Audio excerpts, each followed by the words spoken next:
this experiment is to remove CO2 and air by using water.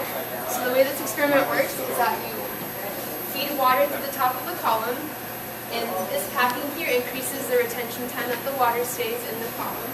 So as the water falls down, you have air coming up, and they meet in the column, and they exchange the CO2 into the water, thereby removing the CO2 from the air.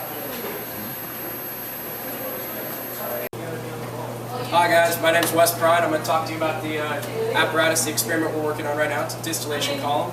I'm a senior in chemical engineering, and I'll walk you through it. Back here we have a tank full of ethanol, which is ethanol or ethyl alcohol and water. And what we're doing is we're distilling that through this column. It's a packed bed or a packed column with these pieces of metal in it right here. They're lined all the way up. There's 6 of these inside this column. And so what we have is we have that coming into a reboiler. The ethanol comes into a reboiler on the bottom, and what that does is it heats it up into where it's into the vapor state. And when it reaches the vapor state, it's going to travel through all of those pieces, all of the metal packs right there, and travel all the way up to the top. It'll get to the top and it'll condense onto the condenser and the condensate, and that'll trickle down right here into this. From what we do here is we measure we get little vials, we take a sample of everything, and we're measuring it over here on the gas chromatographs, which are right back here. And what these tell us is this tells us the overall percent of the water and the ethanol, and everything on the apparatus back here is run by pumps, which are controlled by this computer right here where Murphy is sitting. And from here we get temperatures of all of the different areas of our distillation column, as well as the levels in the reboiler and the condensate, and how hard the pumps are reading. So if you have any questions, feel free to come on by. Good. Hi, I'm William O'Mara, a senior chemical engineering major here at Florida State. I'm going to introduce you to our extraction column, in which we are extracting 1-propanol from hexadecane. After the 1-propanol hexadecane liquid-liquid mixture is fed to the column, the 1-propanol is extracted in the solvent, water, and falls to the bottom to our extract tank. The hexadecane is lighter, it rises to the top of the column and becomes our raffinate flow. By increasing reciprocating rate in this column and varying solvent flow rate to the column, we can monitor the factors and determine the output rates of our 1-propanol and our extraction rates from the hexadecane. We analyze these concentrations over here in our gas chromatographer GC, which gives us concentrations of hexadecane and 1-propanol in our flow rates. Solid. This is experiment 445, and this is also known as the batch reactor.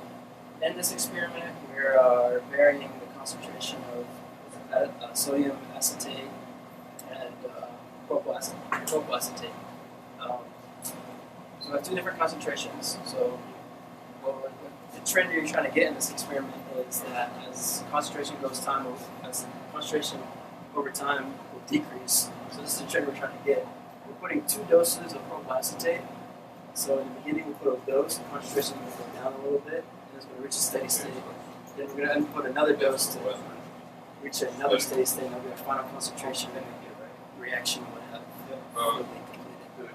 And another thing important to note in this experiment is to keep track of the concentration throughout your experiment by doing your titrations and by calculating it during your experiment. If your concentrations vary to what you had in pre-lab, then you have a contamination and you should redo that trial. Hello, I am Dylan Grice. I'm a senior chemical engineering student, and today we are operating on what is known as a continuous stirred tank reactor. It is what's known as a saponification reaction. We have 2 pumps which control 2 different chemicals which go into the tank and are mixed together, and they react at a steady state condition. This is my assistant, Tamer, my partner, not my assistant. Yeah, it's a very neat experiment. If you continue with the program, you'll get to learn more about it, hopefully. Thank you. Hi, my name is Jillian Jones, and I'm a senior in chemical engineering. Hi, I'm Becky Perrin, and I'm also a senior in chemical engineering. So this experiment is number 390, and it's called membrane separation. The goal of this experiment is to separate a pressurized air stream into an oxygen-rich stream and an oxygen-poor stream.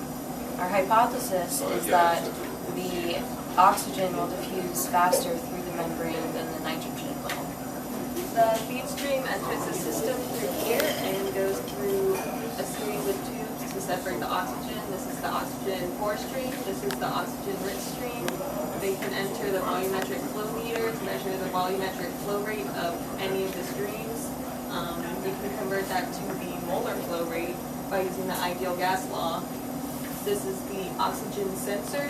You can measure the composition of oxygen in each stream and read how much oxygen is in each stream on this sensor.